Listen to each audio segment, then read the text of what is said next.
Цайр бол эрэгтэй хүний нөхөн үржихуйн систем дааврын тэнцвэрт эерэг нөлөө үзүүлдэг чухал эрдэс бодис. Түүний тестостерон дааварт үзүүлэх нөлөөг дараах байдлаар тайлбарлаж байна. Тестостерон үйлдвэрлэлийг дэмжих, төмсгөний доторх лейдийг эсүүд нь бие махбод дэх тестостероны дийлэнх хувийг үйлдвэрлэдэг. Цайр дутагдахад энэ процесс удаашрч дааврын химийн хэмжээ буурдаг. Ароматаза ферментийг саатуулах. Эрэгтэй хүний бие тестостерон ароматаза хэмээх ферментийн нөлөөгөөр эмэгтэй даавар болох эстроген руу хувирдаг. Цайр энэ ферментийн идэвхжлийг байгалийн аргаар саатуулж тестостерон эмэгтэйлэг даавар болон хувирахаас сэргийлдэг. Үрийн шигний чанар ба өг тогтоох чадвар. Цайрын зөвхөн даавар төдийг үрийн шигний бүтэц хөдөлгөөнд шууд нөлөөлдөг. Цайрын хангалттай хэрэглээ нь спермийн тог нэмэгдүүлэн үрийн шигний антиоксидан чадварыг сайжруулж ДНХ гэмтгээс хамгаална.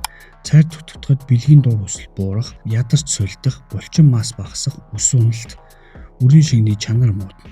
Цайрын тохиромжтой тун өдөрт 15-аас 30 мг байдаг. Хэрэв таны биед цайр хэвийн хэмжээнд байгаа бол нэмэлтээр их тунг уух нь тестостерон хязгааргүй өсөхгүй. Харин цайрын дутагдaltaй биеийн тамираар хичээлдэг. Цагаан хоолтон эсвэл стресстэй хүмүүст нэмэлт цайрын дааврын хэмжээг богино хугацаанд сэргээхэд маш үр дүнтэй байдаг.